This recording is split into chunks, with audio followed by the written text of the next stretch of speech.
passer aux documents présentés, avec le premier qui est également une caricature, mais ici sous forme de bande dessinée.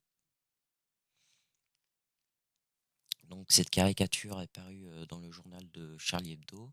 Il s'appelle Le complotisme, la science, oui mais. Elle a été réalisée par Coco. Donc Coco est une femme, c'est une artiste caricaturiste et c'est également une dessinatrice et scénariste de bande dessinée. Et dans le journal hebdomadaire de Charlie Hebdo, elle va réaliser des caricatures satiriques et engagées. Elle a obtenu le diplôme national d'art ainsi que le diplôme national supérieur d'expression plastique. Donc elle est également dessinatrice de presse et de bande dessinée, souvent pour des journaux de gauche tels que Libération, l'Humanité.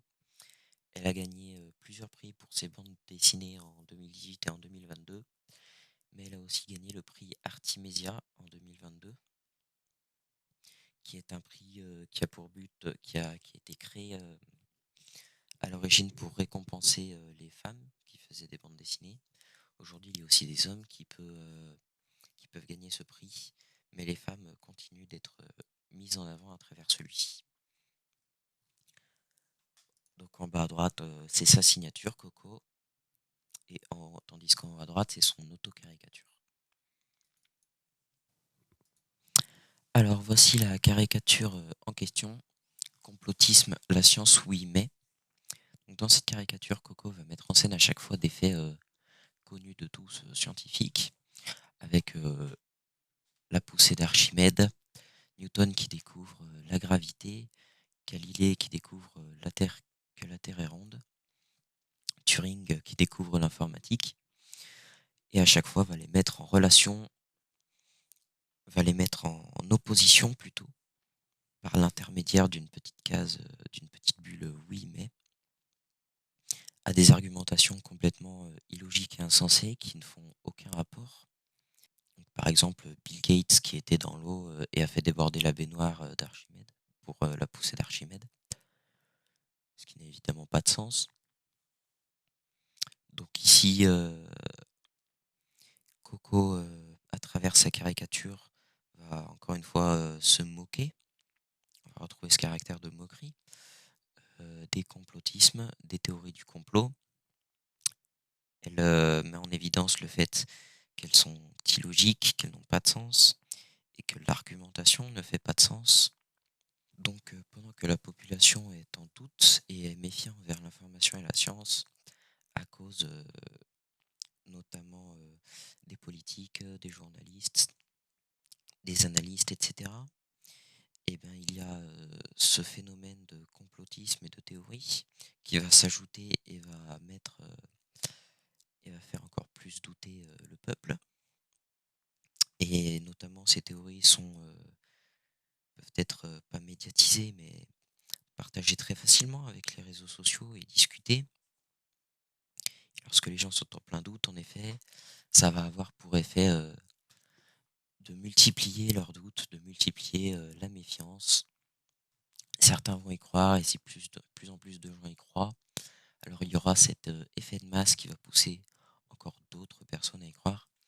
Donc ces théories vont être l'une des raisons qui va s'accumuler au reste et qui va instaurer une défiance envers la science.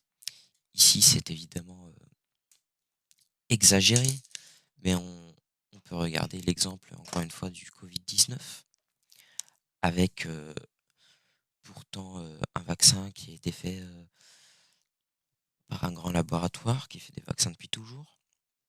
Mais il y a environ 60% des Français qui remettaient en question ce vaccin. Et on pouvait également voir sur les réseaux sociaux beaucoup de gens qui partageaient ce qu'ils pensaient, même s'ils n'étaient pas du tout professionnalisés.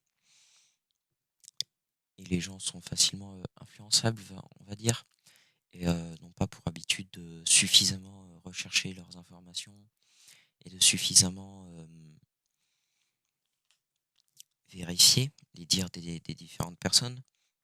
Et donc, ils vont plus se laisser emporter par l'effet de masse, ce qui va provoquer encore plus de défiance et de méfiance envers l'information et la science, surtout quand celle-ci se contredit elle-même avec différentes personnes qui relayent des fausses informations pour, pour avoir pour leur propre intérêt. Ce qui n'aide pas donc. Donc, pour le deuxième document à analyser, il s'agit d'un article, de journal publié sur le site Agence Science Presse. Du coup, il a été écrit par Chloé Bourquin le 28 septembre 2022. Chloé Bourquin, c'est une étudiante au Canada, une étudiante en optique, je crois, en master. Elle est autrice d'articles scientifiques, plusieurs même, et surtout sur la désinformation et aussi la climato-sceptique. Ensuite, elle est spécialisée dans le médical, donc cela va avec l'optique, ses études, mais plus globalement, elle s'intéresse au médical.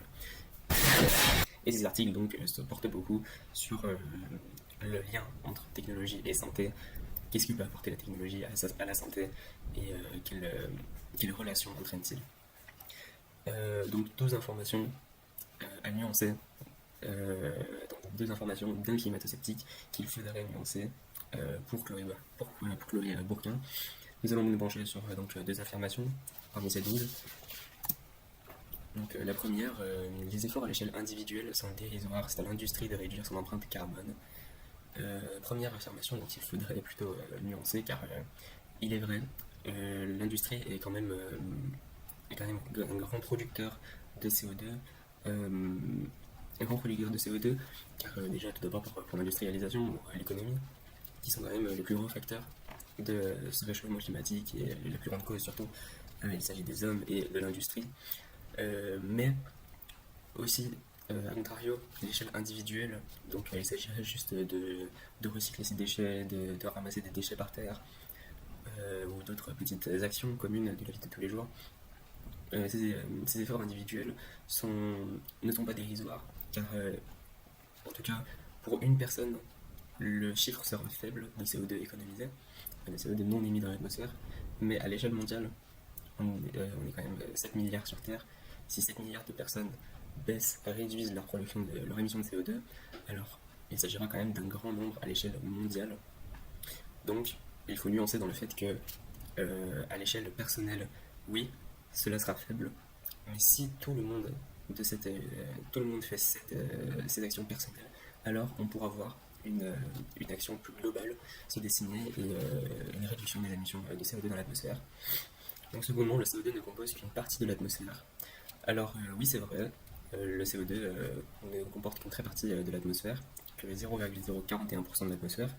C'est très petit, hein, surtout on peut voir beaucoup de gaz, d'autres gaz comme l'oxygène et surtout l'azote. Mais pourquoi était-ce quand même dangereux pourquoi était dangereux d'avoir déjà 0,041% de CO2 dans l'atmosphère? Parce que le CO2 est le plus gros gaz, en tout cas, qui est source du réchauffement climatique. Et donc, selon les scientifiques, en tout cas, ils ont fixé une limite à ne pas dépasser qui pourrait entraîner un réchauffement climatique d'une violence extrême. Et cette limite est de 0,045% de CO2 dans l'atmosphère. Donc les scientifiques ont dit, si ce taux dépasse 0,045% de CO2 dans l'atmosphère, alors il y aura des très très grosses répercussions sur la Terre, et ces répercussions seront irréversibles. La Terre va sombrer à cause du réchauffement climatique. Et pour les scientifiques, cette limite à ne pas dépasser sera atteinte dans moins de 15 ans, ce qui se rapproche extrêmement vite. Donc le CO2 ne compose qu'une partie de l'atmosphère. Oui, c'est vrai, ce n'est qu'une petite partie, mais c'est quand même un très très gros problème. Il est déjà en trop grande partie. Il y a quand même trop de CO2 dans l'atmosphère. Donc en conclusion, on peut remarquer certaines causes, on peut remarquer en globalité certaines causes et certaines conséquences du coup, de la désinformation, de la confusion, des théories du complot, qui entraînent donc un manque de confiance envers la science, parce que oui, la méfiance est à la source de causes. Donc premièrement, on peut remarquer le manque de connaissances scientifiques, le manque d'instruction. Nous nous instruisons pas assez, nous n'avons pas assez cherché des documents de réels scientifiques qui sont écrits donc pour des jeunes amateurs. Nous ne sommes pas scientifiques, nous ne pouvons pas comprendre ce réel problème ou ces réels problèmes qui sont causés scientifiquement, comme le réchauffement climatique à son plus grand moment scientifique, avec des réels calculs, pourquoi 0,045%, mais au moins aller chercher des documents scientifiques pour au moins comprendre le système, le mécanisme, et y croire, peut-être. Cependant, méfiance à cause de la diversité des informations, c'est une cause. Oui, sur Internet, cela aussi va avec le complotisme et aussi la désinformation de la part de certains médias. C'est les multitudes d'informations qu'on peut trouver que ce soit juste Internet. Internet nous propose de nombreuses informations sur tous les thèmes scientifiques, qu'elles soient fausses ou vérifiées. Cet Internet nous propose tout ce qu'il a.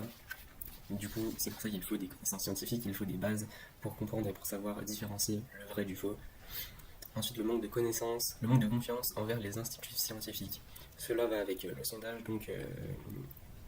qui a prouvé que les instituts scientifiques déjà sont en majorité, les Français ont en majorité confiance envers les institutions scientifiques, mais il reste toujours une part de Français qui sont méfiants face à ces instituts scientifiques, qui n'y croient pas, qui remettent en question leurs produits, comme du coup la vaccination, que Camille a pu en parler. Les conséquences maintenant de cette méfiance envers la science, et donc il pourrait s'agir de problèmes de santé, et du manque de confiance envers les médecins. Là aussi, avec les nombreux vaccins, si nous n'avons pas confiance envers les vaccins qui ont été prodigués par des instituts scientifiques, alors nous ne faisons pas vacciner, cela là n'est pas le problème, mais la vaccination entraîne un risque de maladie encore plus fort pour nous, mais aussi pour les autres. Donc, des problèmes de santé, par exemple, on va prendre l'exemple du Covid. Si nous ne sommes pas vaccinés, nous avons plus de chances d'attraper le Covid, qui peut avoir des grosses séquelles sur les personnes. Suivant les personnes, c'est très personnel un peu, mais il peut entraîner quand même des grosses répercussions sur la santé d'un patient. Ensuite, la fermeture d'esprit due aux théories du complot.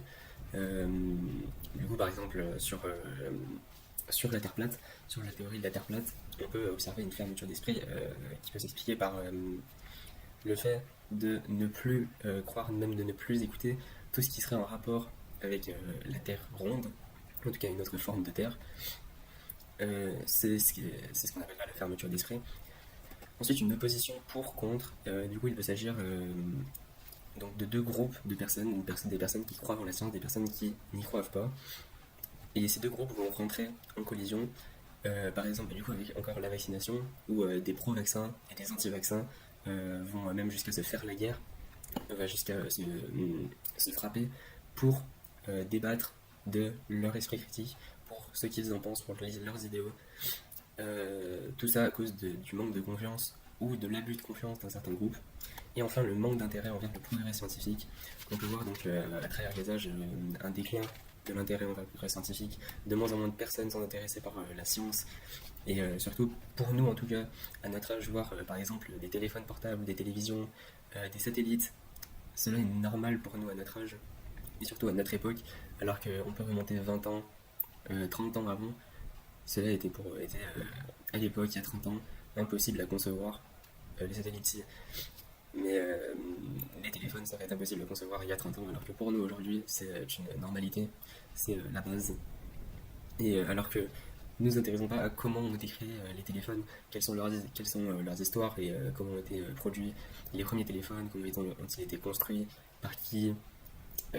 Cela relève d'un manque d'intérêt envers l'histoire de ce progrès. Donc pour conclure, du coup, ensemble donc, si nous avons plus confiance, si nous